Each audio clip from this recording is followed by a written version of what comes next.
To start off, I think it would be great to hear from each of our panelists what their venture studio is about and give us a little bit of background about their history and experience.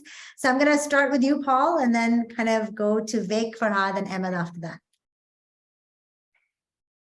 All right, wonderful. Happy day, everyone. It's a delight to be with you. Thank you for the invitation.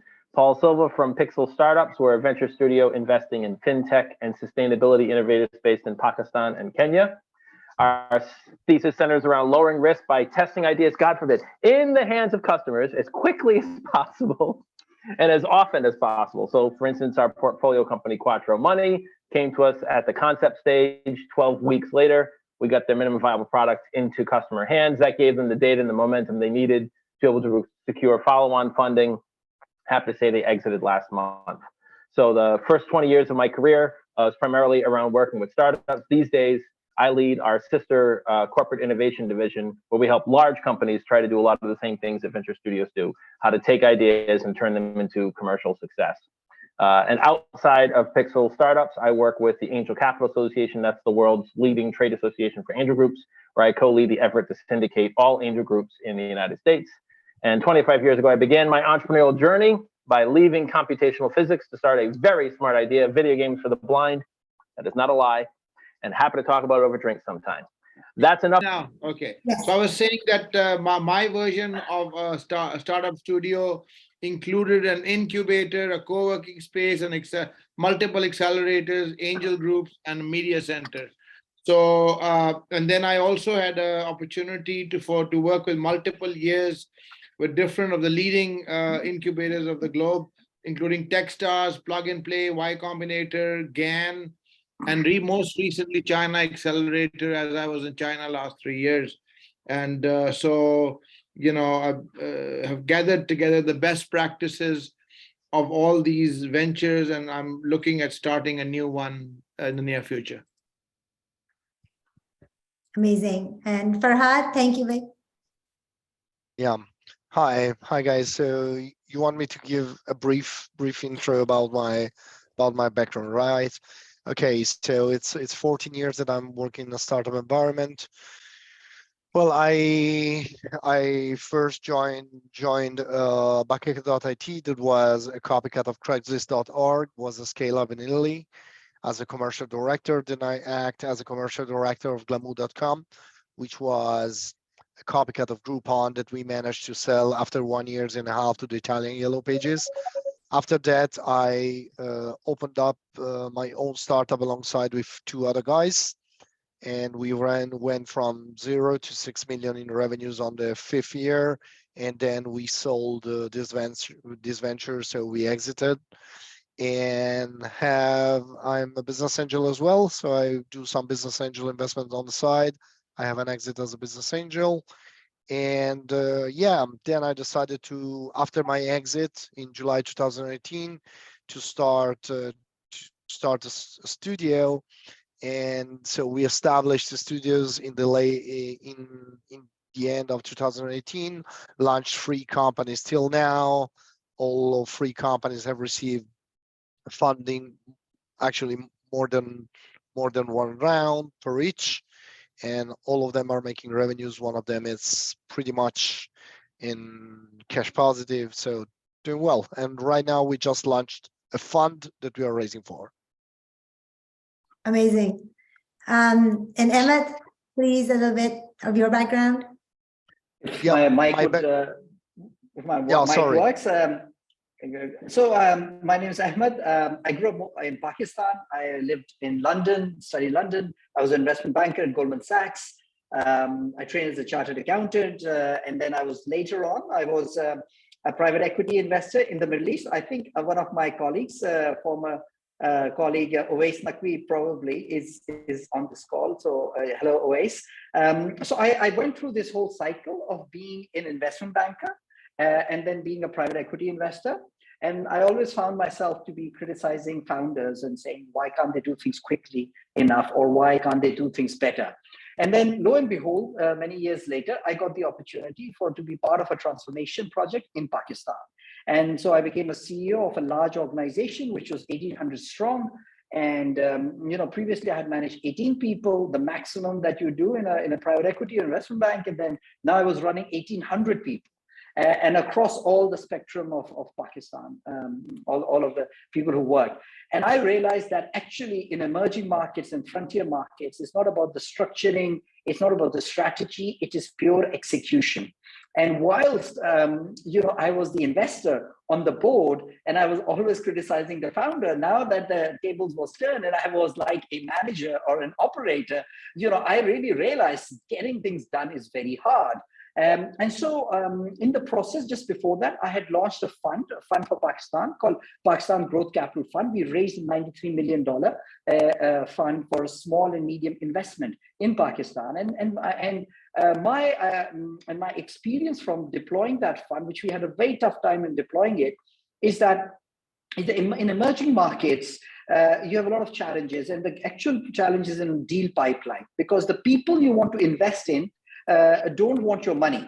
And the people who want your money are not the kind of people you want to invest in because of double bookkeeping and all of those things. And although there is a shortage of I would say, depth or breadth of talent, entrepreneurial talent. So sometimes you have to create the businesses yourself, and you have to do it yourself, rather than having a fund that could, have a fund that could invest in 10, 15 companies in a year. So that's where I founded the Cordoba Venture, which is a venture builder. We operate only in healthcare. We operate in fintech and logistics because these are the businesses that I have actually run and I actually know. And so I know nobody can take me for a ride. So I'm founder in one or two of them, but I also bring in teams together to drive them. And my thing is that in emerging markets, your traditional VC and PE model doesn't work. You need to modify it. You need to combine it with a family office thinking, long-term strategic, operational, administrative control, combine it with the best of institutional thinking, institutional money, and to catalyze companies to grow bigger. We'll talk a lot more about it, but that is the story of Cordoba Ventures. We've invested in logistics, and we've also built a venture in healthcare, in training nurses and allied healthcare professionals in Karachi. Thank you so much, Ahmed. I mean, I think that the big question is, what is a venture studio? Just to set the level playing field, because there's accelerators, there's investors, then there are all kinds of models out there. How would you define a venture studio, and kind of what are its advantages over these other kinds of options that companies and investors and startups have? Paul, maybe we didn't get your intro yet. They need to know you. Oh, okay. So as I was mentioning, thank you for remembering me. I'm Aisha Khanna, and I'm from Lahore. I currently live in Singapore. I run an artificial intelligence solutions firm, and I have been a data geek and an AI geek my whole life. And I am a big Park Launch fan. And we're working on our first product, which is a data and analytics infrastructure for metaverse and open metaverse companies. So thank you, Paul, for remembering that. So let's start, guys. Maybe Paul, you can give some, and then each one of you can give some ideas, and or one or two of you, on what is a venture studio, and how is it better, or maybe it's not better, but how is it different, and how is it perhaps better for the Pakistan market, if so? Sure. I'll let folks that spend time in Pakistan talk about the better ways and how it applies there. But the neat thing about venture studios is that they're relatively new movement, which means that there's a lot of variation and speciation going on as people are trying to find out what is the right model to make something work. But in broad strokes, a venture studio looks to me, it looks like an accelerator, a venture fund, and a mentorship program had a baby. So, hey, we've got a bunch of startups coming in at the beginning of the process, and we're giving them training and we're giving them access to mentors. But then, whereas an accelerator, after 4 months, whoever the best ones are get some money, and then they graduate, and we hope that they do well. With a venture studio, what happens is, okay, you made it to the first stage gate. These companies get more funding. And now we're going to give you access to our suite of, oh, is sales your biggest problem? Here's the former VP of sales for such and such company.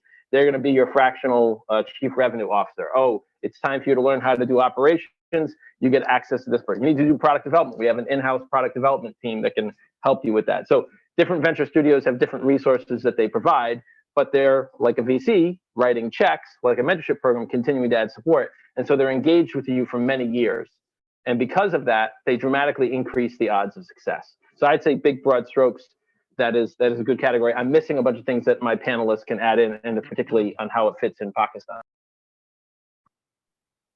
Okay, I'll go next. Oh, Yes. Go ahead. Go ahead, Ahmed. Go ahead if you were But speaking. you were Please go talking ahead, about sir. Pakistan, and or maybe you Vicky. started first. Okay. All right then. Firstly, I just like a shout out to Ali Farhad of Park Launch. I think he has done an incredible job of gathering an unbelievable group of people to support the Pakistan tech ecosystem, and he works tirelessly. I can't believe how he sustains the effort that he puts in, and he always stays at the background. So thank you to Ali Farhad from all of us, I think, and the service that you're providing is invaluable. So that being said, coming back to the question at hand, at least the way I see it, that venture studios or product studios or startup studios, there's so many variations of the names even of what people have started to do. It's like it started with a simple incubator and then a simple accelerator, and now there are all kinds of combinations that people have come up with creatively. Some charge money, some give money, some give only mentoring, there's all these permutations and combinations that people are using to build out, which is natural, of course, because startups are now gone 2 orders of magnitude higher in number than they used to be. So I just think that they are basic variations of a basic incubator or a basic accelerator, and there are no rules to what you call a venture studio. Everybody has got their own definition and their own niche market defined, whether it's geography, it's industry, it's the stage of the company, the duration changes also. So it's a mishmash, I think. Ahmed, do you want to chime in? Yeah, I think so. This comes from my experience of being back in Pakistan. So I've lived in US and UK and Dubai, and then come back to Pakistan, and really being in the operational reality of Karachi. And I call it my journey from London to Korangi, because my firm operated in Korangi, and that's the real Karachi. That's where most real Karachi is. And I didn't work in the harbour front, which is the nicer parts of Karachi, which would be more similar to what would be in London. So it's a real part of Karachi, and really operating a very field-based logistics and distribution kind of a company. I think few reasons. I think as a venture studio is the way forward for places like Pakistan to have lower failure rate and a higher success rate. I think number one, medium becomes the long term in case of Pakistan. These countries like Pakistan have a lot of volatility. They have a lot of what I call political and operational leverage built into the system. You cannot make investments on a 3 to 5 year basis. You need to make investments on a 5 to 8 year horizon. And if you make that kind of a bet, you will always make money. But if you make a bet 3 to 5 years, you can lose money. But on an 8 year period, Pakistan is a good bet. And in that case, because you need a lot more time for ideas to mature, a lot of time for ideas to fail, to iterate, and to come back. And I think that's what venture studios provide. They provide a nurturing environment for startups, for startup teams to experiment and to be with some initial failure and to come out of it over a long period of time. I think number one, that is the thing. Number two is Pakistan. There is lots of talent, but there's not enough deployable talent, which is what I mean by that we lack resources, talent in large numbers in order to scale businesses. So it definitely takes more time to scale. And by that, I mean, if you're looking for 500 to 1,000 coders in Pakistan, you will struggle to find them a good quality coders anywhere in any city. And I can take up anyone's challenge on that. It's very, very hard. But at the same time, if you're looking for quality founding team of 2 to 3 to 4 people, teams are very rare in Pakistan, and stable teams are even rarer. So whoever is the founder, you need to create a founding team around that in order to give more stability, to give more safety to the venture. And I think that's why Venture Studio, by bringing the right talent, helping founder build a founding team, is very much more de-risked as compared to single solo-led companies. Third area is we in Pakistan, I would say it is a Shahid Afridi approach, which is, it's a non-structured, flamboyance kind of way to solve problem. And the startups is all about execution, day in, day out, somewhat boring, somewhat methodical, but do it on a structured basis. Operational value creation, growth takes a lot of time. And I think being part of a venture studio protects these founders and the startup from the market turbulences, for them to really focus on operational value creation and building real operational value over a period of time. And lastly, exit opportunities need to be built and need to be created. There are no natural exits that have happened or are happening in Pakistan. You need to do a strategy of, you need to think of an exit upfront, and you need to think of a buy, build, and hold strategy and create an exitable opportunity in that sense. So in a way, an upfront, thoughtful, methodical venture studio approach is more suited than, hey, let me spray and pray kind of venture capital approach, where you put a lot of bets around a lot of companies. But in places like Pakistan, with a lot of political and operational uncertainty, the chances of success are much less than in the Silicon Valley. And that's why I think venture studios, although a new concept, will do well in frontier economies where they are built, venture studios are built to gear for some of these risks that these economies have. Thank you. Thanks, Emma, for that. I mean, coming back to this, I mean, all three of you, it seems like it's a more thoughtful and a framed approach to a startup. I guess, Farhad, I'd come to you and ask you, what has been successful when in the companies that you've chosen? What has worked? What has not worked? If all of these things that Ahmed and Vic and Paul talked about, like, what is the most critical things that have led to success? And when a company has failed in your venture studio, or if you have an example in another venture studio, what has been the reason for that? Because it seems like it's really nicely set up. Yeah, I mean, I think that mainly the difference in between the studio and accelerators and so on, it's, I mean, for what there's as everybody said, there's a lot of variation and in the studio model. But I think that mainly, I mean, we are coming to a standard finally.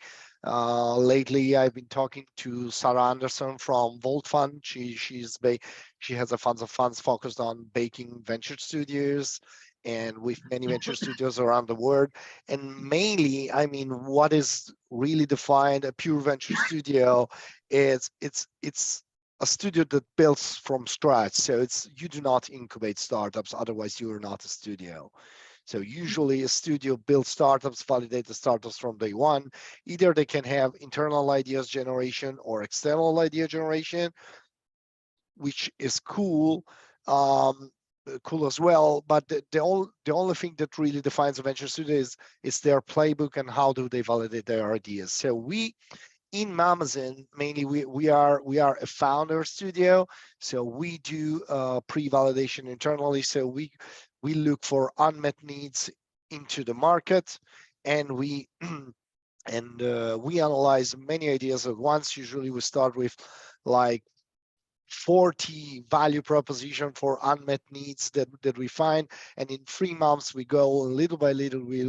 We filter out by a lot of tests, by pre-prototyping, so launching a lot of landing pages, getting real data and so on.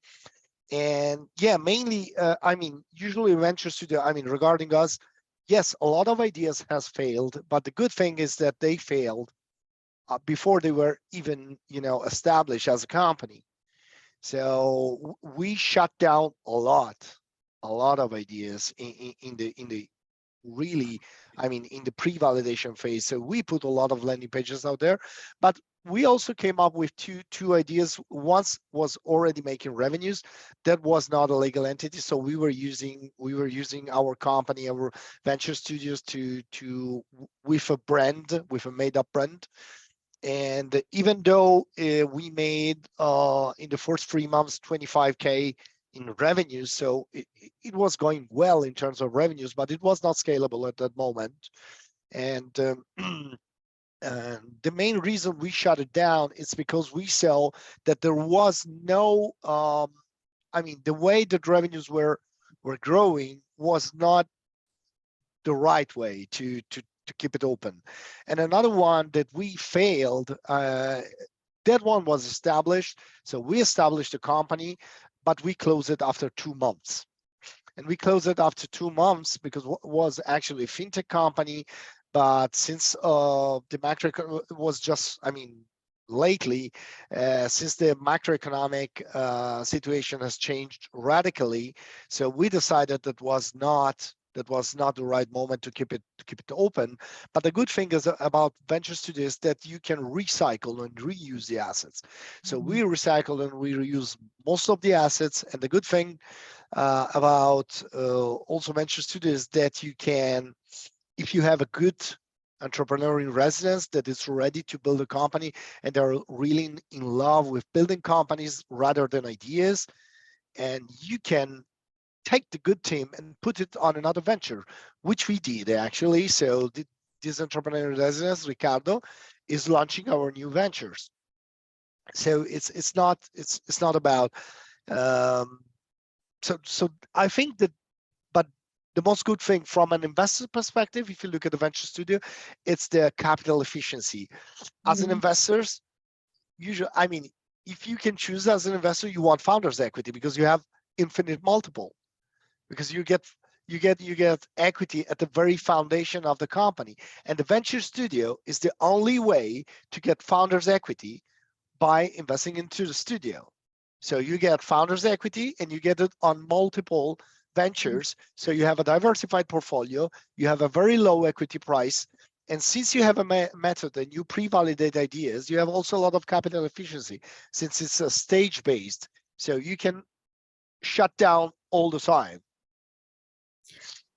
Thank you, Farhad. That's very interesting in terms of the capital efficiency and also the reusability of teams and assets going for potentially successful companies rather than just ideas. And Paul, you had some more thoughts to give on that? Yeah, I just wanted to share that, investors, one of the first, second, and third most important things investors look for in a startup is the quality of the team. That's, like in retail, it's location. In startups, it's team. And so one of the great advantages to your question of, I just want to emphasize what Farhad said here, is that the advantage of a venture studio is that you've got a team of people that have been there and done that have that experience. Whereas the normal method is invest in a bunch of founders who generally are first-time founders or often first-time founders, which means even if they have a great idea and they're in the right market time, do they have the leadership skills? Are they going to learn them fast enough?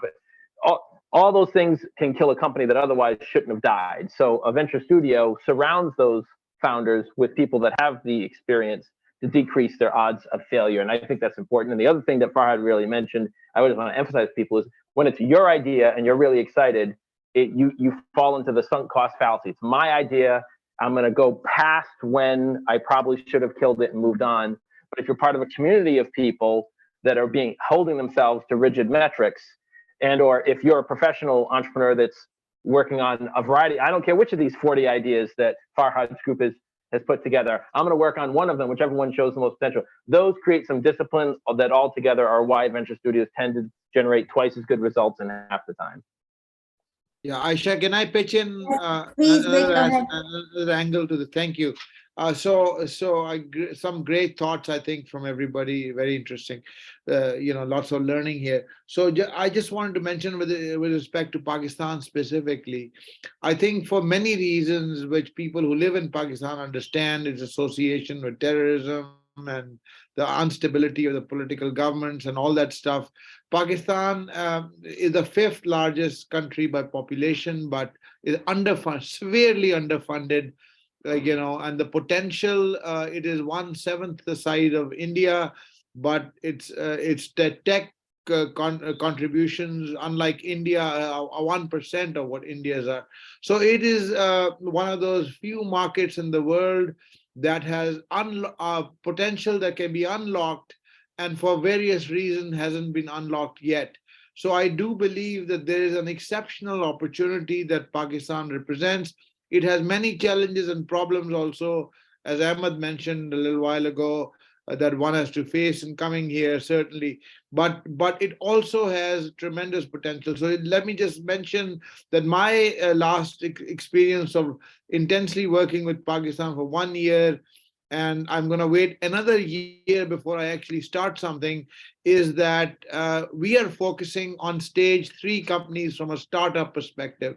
So in our lingo, we divide the startup world in 4 stages. The ideation validation stage being 1, MVP being 2, product market fit being 3rd, and scaling being 4. So we are focusing on stage 3. The companies that already have have shown empirical evidence of product market fit, which means at least 6 months of double-digit growth month over month. So, and to my shock and surprise, I got this first exposure indirectly through China Accelerator, who started investing in Pakistani companies 3 years ago.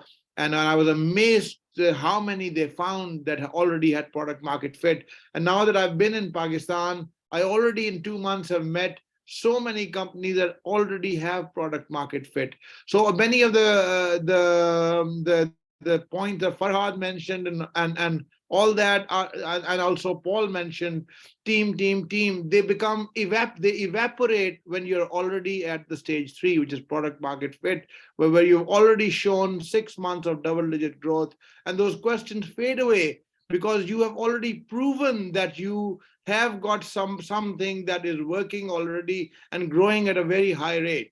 So as an example, our focus is entirely on finding those companies that already have product market fit, but don't have the exposure on how to raise funding from specifically a US venture capital market.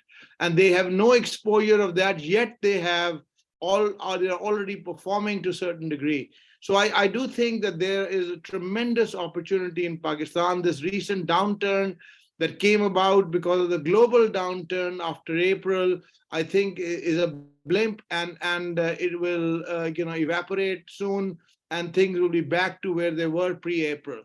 So I'm optimistic, but it'll probably take 6 months, 8 months, a year, who knows? Just some thoughts.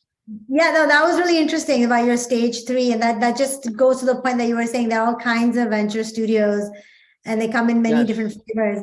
But I like what you said at metrics, double-digit growth for 6 months, and I guess I'll just put this last question, but it's start taking questions from the audience. One of the questions that has come in is related to metrics.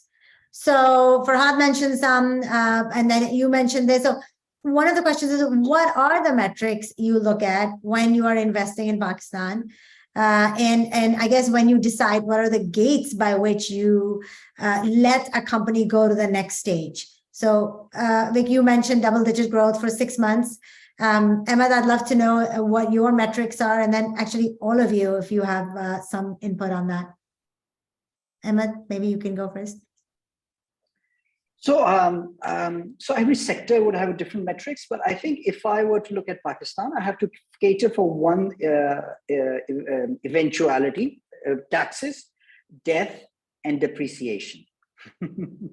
And Pakistan economy will depreciate. You have to cater to a 10% to 12% on a long-term 30-year basis. It depreciates by, it used to be 6%, but it depends what time you time the market. You can end up losing 10 to 12% per annum. So your venture should be growing in an early stage, or should have the capacity to grow at least 10 to 15% month on month for at least 12 months. I do not believe that 6 months is a long enough period in case of Pakistan. I think it should be at least 12 months to judge an idea, because frankly, there are so many things that can go wrong. But I think over 12-month period, you would know whether a certain theme or certain idea is correct for sure. So I think that's one thing. I think growth is very important, because growth will solve a lot of your other problems, operational problems that you have. Number one, I think that is a key metric for me, at least a 10 to 15% month-on-month growth, so that my 10 to 15% per annum depreciation can be accounted for, and I can get a good 30 to 50% IRR on a 5 to 10 year period. So I think that's my key metric on which I focus on. Thank you, Ahmed. Well, Paul, what's your metric when you're looking at investing and keeping it or shutting it down? Sure. So our studio works with companies at the concept stage. So the first stage of the system that Vic kindly laid out. And so for there, we're looking at very basic metrics to get them in. The real trick is, how do you get them out? And so I shared a link on the viral scorecard created by Village Capital, which is one of the world's top accelerators. And they open source this tool, and we just found it an incredible way of being able to measure the strengths and weaknesses of a company. And much like Vic, it has levels of maturity of the company. And so we assess every company every quarter that's in the portfolio. We're checking how they're progressing against that. It's not the only metric we use, but what's great is it's one that anyone can get online. And I have found that even though it's a dumb spreadsheet, it's 80% right. And I haven't found too many dumb spreadsheets that are 80% right. Then you get a couple smart people on your board. They can help you fill in the other 20%, like, that box doesn't apply to you, or you really need to worry about this competitor or whatever that isn't on there. And so that is a key driver for us. And what's nice is that it lets us watch the company at many stages of evolution. Right. So Farhad, did you want to add anything to that? Or I think no, well, we can, I think that we can leave it to people if they want to ask any question. I tried to answer some questions that were on the chat, and yeah, but I mean, yeah, let's help them. I mean, okay, so there were lots of good questions coming in. So one of the things is, because I think in Pakistan especially, or otherwise, you'd find a lot of first-time entrepreneurs. And I know, Farhad, you did say that maybe a studio is not the best fit, I believe, for a first-time entrepreneur. But I wanted to kind of know from the others, does that make sense? And if a first-time entrepreneur is coming in, how can he get the most out of partnering with a venture studio? I don't know. I'll say it'll depend greatly on. So like Farhad's model is he already, and a lot of venture studios follow that model. They have, please correct me if I get this wrong, Farhad, I'm talking about your business. You've got the experienced people, you guys come up with the ideas, your team is exploring the ideas, you're not soliciting outside entrepreneurs. So in that case, you can't really interact until you're not an inexperienced entrepreneur, and then you can apply to become a part of the team. For accelerator, I used to run accelerators, my brain cut. But for venture studios like ours and a few of the others here, inexperienced entrepreneurs, first-time entrepreneurs have a huge advantage because they have a lot more to get from the value proposition. Our value proposition is, yeah, you're a genius at X and Y, and we've got the rest of the alphabet. And so as long as we think that you've got the right idea and you've got the right entrepreneurial chops, all the other human parts that matter, then we parachute in the rest of the alphabet when you need it. And that's why I think it's valuable, not why I think. When I've looked at work with my entrepreneurs, we had, you asked for examples earlier in our talk. So we had a kid, he had just graduated from undergrad in college. He had created the product. He had, helped run apprenticeship programs. He had 2 little theater troupes that were using it. He was making $50 a month, right? And so we run the assessment on him. And, what the heck does he know? He's barely old enough to drink in America. Okay, so there's a lot he doesn't know. But what he did know is that he didn't know stuff. But man, he knew that market. He knew how to code. He also knew how to sell, which was a very rare combo. So we're like, this kid's got chops. We think we can go somewhere with him. Can he be coached? So then we saw, what's his biggest problem? His biggest problem next was he needed to raise a little bit of money. people had given him bad advice. We gave him very different structure, and he listened. Okay, great, raise the money. Next thing we know, 6 months later, he's got Siemens, kind of a large company, as a customer. He gets to break even in 6 months. Like, all right, we got a thing here. And so then we got to see what his next challenge was, and to bring in the former VP of marketing of a division of Procter & Gamble. And that transformed what his marketing capabilities were. And so that's how a first-time entrepreneur, he never could have gotten the former global brand manager from Procter & Gamble. He couldn't afford her rate. He had no way to find her. He didn't know any of that stuff. When he went to then raise his seed round 2 years later, he didn't know the angel community or the venture community, and he was a kid in Vermont, which is in America not an attractive place to be to raise money. He wasn't in Silicon Valley, he wasn't in Boston. So it was going to take him a long time to raise the money, but because I knew all the angel leaders in New England, I was able to get him the right meetings with the right terms and was able to raise the money quickly. So if you're a first-time entrepreneur, accelerators are incredible. Venture Studio is the next level, and based on what I'm hearing from folks with experience in Pakistan, it's actually not, there's a similarity in that I'm not in Silicon Valley. If I was in Silicon Valley, there's just so many things at every cafe that it's basically like the whole place is a venture studio, just not tightly integrated. But in any other part of the country, you don't have those resources. So a venture studio provides the structure and the access to those things so that your odds of success are a lot higher. You don't have to hope that your cafe has someone that knows that thing, because your cafe doesn't. Sorry, I talked too much. Next person. That was great, Paul. Aisha, can I build on what Paul said? Yes. Yeah. So I like to build on that with the context of Pakistan, and I qualified. I'm from Pakistan. I've done businesses almost in my entire career with Pakistan, but as a market, I've only looked at it for the last 3-4 years. Some indirectly through China Accelerator, and now directly myself last 1 year. So that's my entire context. So I admit that I don't have the depth that, for example, Ahmed brings here, of having operated things here in the recent past. But having said that, clearly the first thing is to do an assessment of what your gaps are, right? So if whatever stage of company, whatever sector you're in, to sort of get an assessment of what your current state is, right? Now that sometimes is very difficult when you don't have exposure, like the example Paul was giving with this kid from whatever college or high school. I mean, if you don't have exposure, then you don't know what you're missing either, right? I mean, so somehow you have to get an accurate assessment of your current state. And then from that, you can determine what are the gaps you have. And almost always, this is my experience in the US, this is my experience in China, this is my experience here in Pakistan also, almost always the biggest thing on everybody's mind is funding, right? So that's the obvious one, that's the big elephant in the room. Everybody says, I'm looking for funding, everything else I've got.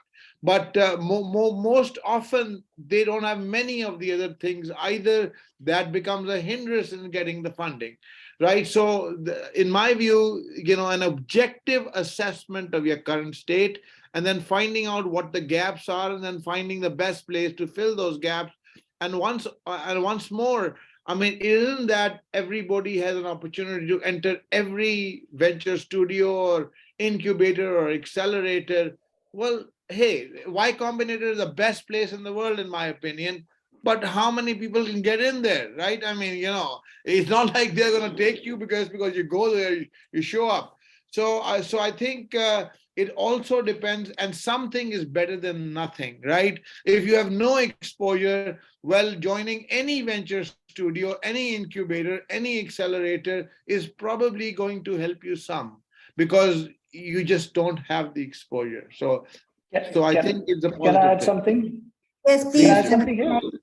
Yes, please. So I think I'm talking from Pakistan, and I'm not talking from either New England or where I've lived in Boston or other places. I think the problems of Pakistan, or the scale-up problem of Pakistan, are much more basic than anywhere else in the world. And the problems are purely execution and administrative. The problems of Pakistan is not that the strategy, you may get the strategy wrong. It's not an intellectual problem. See, Airlift had a problem, not because they got the business model wrong or they got the marketing wrong. They had a problem because they had 30 to 40% leakages that were happening. It was just people's bad controls in the warehouse.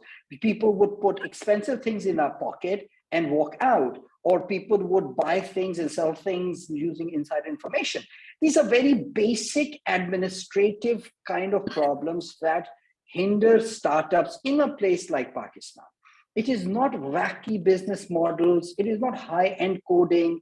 It is not intellect that falls short. It is basic administrative capability. When I started my job, I realized this thing. There is something called 202 Field Intelligence Battalion, which is the military intelligence battalion which is in Sindh. And that if you want to control administratively Karachi, you need to hire a major or a colonel from that intelligence battalion in your organization, and he will sort out your security and administrative issues for you to run things smoothly. Now, in a startup, you don't have time to learn these things. These are highly operational, local knowledge, which only comes from being experienced on the ground and being administratively in control. So I think for a venture studio in Pakistan, it's not the high-level marketing person that you need. It is the people who manage warehousing, supply chain, getting the right people in administration and in security who can make sure that the leakages don't work. Now, for a founder, that is very difficult to learn, to know. But I think it's part of a venture studio where that skill and capability is there that helps you prevent the leaks and the wastages. Frankly, Pakistan market is growing very fast.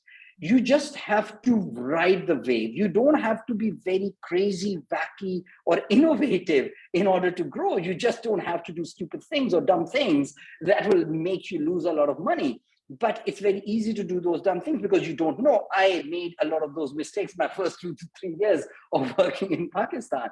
So those are the basic things. I think when your venture studio model cannot be a high-level intellectual thing, it just has to help founders do basic administrative execution, supply chain, financial control, administration, manage those things well so that your startup survives. Because if it doesn't survive, it has got no room to grow or it will not prosper. Thanks, Ahmed. But if the product is not the right product and doesn't have a market, you can do all the administrative, financial, and whatever, but it's not going to survive. It's not. I don't know. I have a different perspective on that, and yeah, I do believe that. Please share it. Yeah, I do believe it that in maybe in less mature ecosystem, which Italy actually is, because it's not a mature ecosystem. So yeah, venture studio can do definitely more. I still do believe, so I'm on the part that the venture studio doesn't take companies from outside, that it's incubation for me, even if it's a more operative incubation, it's not a studio. But yeah, I mean, I do think that the most important thing is that to build a product that is wanted by the market, so that has a product market fit. So I don't think that, I mean, I could not say yes in Pakistan or Italy that there's not, I don't know, I don't know Pakistan for sure, but I mean, how you can assume that there is not wacky, I don't know, product in Pakistan. I mean, I think it's kind of strange. I think, look, Italy is a $35,000 per GDP country. Pakistan is a $1,500 per GDP country. It's a totally different environment. Italy, battalions might be not looked upon the same way in Europe, but for us, they are very organized by standards of what happens in Pakistan.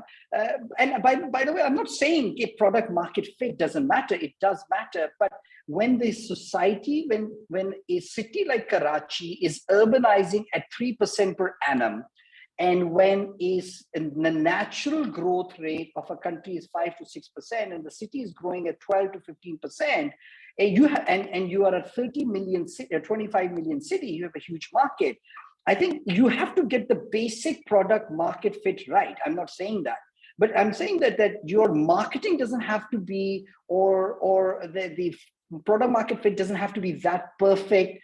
The not the finer things that decide success or failure, and that is the point of disagreement. What I'm saying is, your basic execution more determines your success or your failure than your high level or very sophisticated strategy and intellectual ideas that may or may not, may or may not work in the country. That's the point.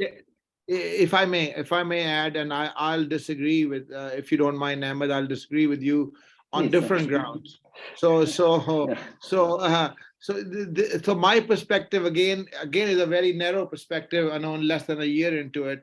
It is that we are looking at companies that have product market fit. So a number of the questions have already faded away that are asked and normally looked at, because they already have product market fit. They are doing something which is showing growth. But I'll tell you what the conclusion so far, again, and this is a work in progress, so is that three things are essential. The first is we have built an investment readiness checklist, right? And this is a question of exposure, that what are venture capitalists in the US, particularly in Silicon Valley, looking for in terms of your investor readiness. And it has got 10 or 12 or 14 or 15 things that have to be in place. And I find that the people who already have product market fit but have no exposure, that these are essential and necessary things. And they're simple things. If somebody guided them, they would get there, no problem, in due course of time. So that's the first leg of the stool as far as I'm concerned. Second leg of the stool is a written growth plan that can sustain the double-digit growth. I think Ahmed mentioned that too, that 6 months is not enough. So there needs to be a written growth plan, actionable, not just a theoretical strategy document that talks at a high level, but a actionable growth plan that lays out how in the future this company is going to sustain its double-digit growth as it moves forward. So that's the second important thing that I find, that they don't almost never have it. They have bits and pieces of it, but they never have anything written. They're just saying, oh, we've been doing this thing this way, we'll continue to do it. The third leg of the stool, which is often ignored, is that technology and product roadmap, which is that the smart VCs, I've learned that over my career, are looking for a sustainable medium to long-term advantage through technology, because that is the enabler of growth actually, and a sustainable differentiation within the market. So for example, if you have an e-commerce site that you've made with some basic software, okay, that works for you until now, but at some point you'll get to a cap, and then what? So your product roadmap needs to lay out how you expect to sustain a competitive advantage and to stay on this high growth path. And the tech stack, that is even more important, because I find that especially people with gray hair like me, from my generation, have not kept up with technology, and their tech stack is so outdated that they're actually leading the people down the wrong track. They're thinking in their own ways 10 years ago, 20 years ago, even more than that. And the tech stacks now are completely different, that allow you to move forward much faster. So these are the three things that we focus on with companies that we try to engage with. Just another point of view. Vic, you mean the future isn't in fax machines? Certainly. Thank you for that. I think it's really helpful to see all these different points of views and what matters, because I think anybody who wants to be part of a venture studio would want to know these metrics. I guess another thing is, one question was related to the fact that what if one wanted to start a venture studio, and do a lot of them fail? And if so, why do some fail and some succeed? So if somebody in our audience right now wants to be on your side, what does it take to start a venture studio?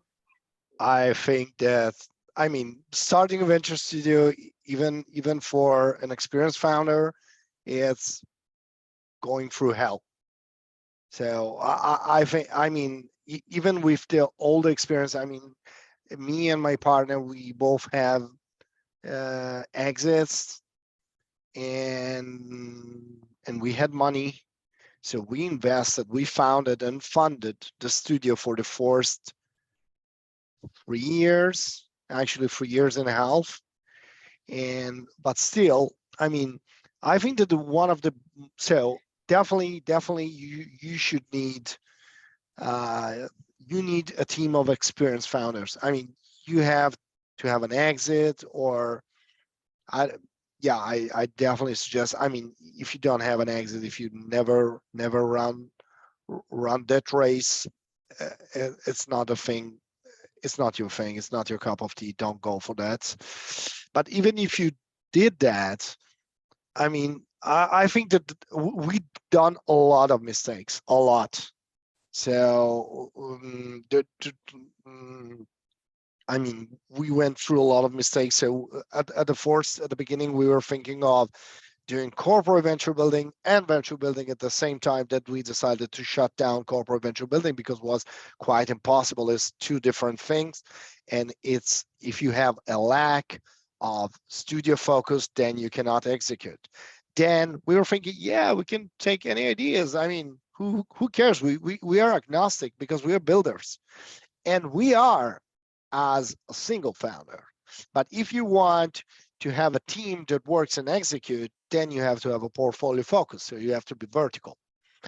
And then, of course, you need a shitload of money. Sorry for that, but you definitely need that. And either you provide with your own money, or you have very good connection to get those money in, because otherwise you will not be able, and you will need, if you have to execute, I don't know, 5 years plan and launch, I don't know, 15 startups, you need 10 million euro, $10 million or whatever.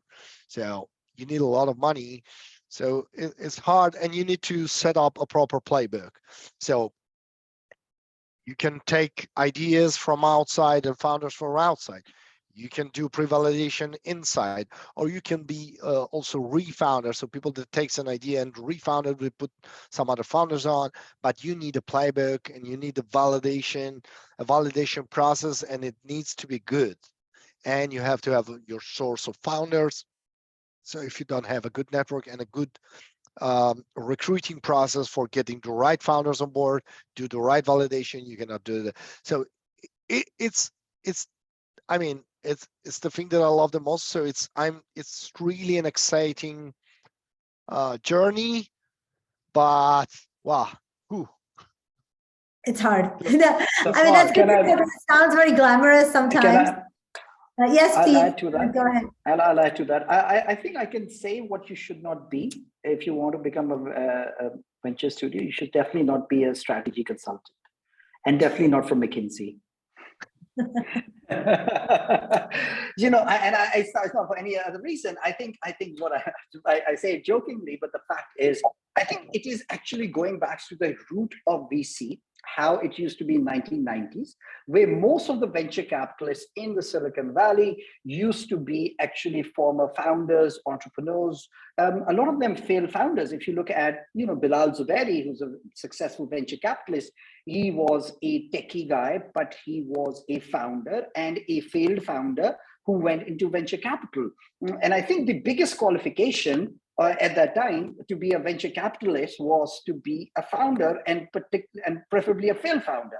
So actually, I think if you look at venture studios, it is going back to the roots of VC in the pure form, how it used to be, which is very much operational value creation led rather than financial and writing big checks. Somewhere in the 2000s and late 2010s, I think the venture capital has been diluted in the West and has been taken over by investment bankers. And I'm one of them, a former investment banker, so apologies for that, or strategy consultants, and has been made into more transaction-led and exit-based rather than actually operational value creation based. So I do think if you want to be a venture studio, the biggest qualification, the biggest experience for you to be an operator, I would say, and I call it in our markets an operator, because you must have operated, run businesses of different scale and experience how getting things done in emerging markets, it's so difficult than a PowerPoint slide. You know, I have gone through that experience of being an investment banker from a very long distance, being a private equity investor, and then being an operator. And the gap of reality between the reality, operational reality, and what you perceive it to be is much wider in a place like Pakistan or frontier markets than probably it's in Silicon Valley or New York. So you need to be someone who has operated on the ground, done businesses, run businesses, to be a good person to lead or to be part of a venture studio. Thank you, Ahmed, guys. Can I? And yes, Vic, I was Are we gonna out of ask time? you- Yes, well, no, please give your last thoughts, both of you. This has been such an awesome discussion. Please, Vic, sorry, go ahead, Vic. So I'll try to be quick. So just to represent a contrarian view, you know, I would say that, you know, that if somebody really wants to do it, Nike has said it best, just do it. And it like Zuckerberg, they had no operational experience. Bill Gates had no operational experience. Steve Jobs had no operational experience before they started their startups, but they did that. So if you really want to do something, you're smart, you'll iterate, you'll learn, and you can make it. There's plenty of opportunity in this space. So that's what I say. So the question was to be a founder or to be a founder of a venture studio? A Doesn't founder matter. of venture Whatever studio, you want but I to do. guess this- Venture studio. Okay. That's fine. Paul, any last thoughts on if somebody wants to set up a venture studio? Hey, So Paul, you're the last one. You're the Yes. last word. Oh, sorry. I thought you called on Farhad. No. I think it has been said, and it is 101, so I will not keep people any later. I want to thank our awesome host. She has done a great job of keeping us on time and not rambling too much.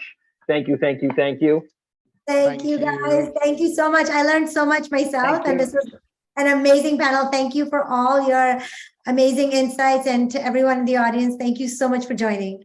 Bye. Thank you, Aisha. Bye. Thank you, everyone. Thank you, Vic, Farhad, and thank you, Paul. Thank you guys. Was good. Thank you.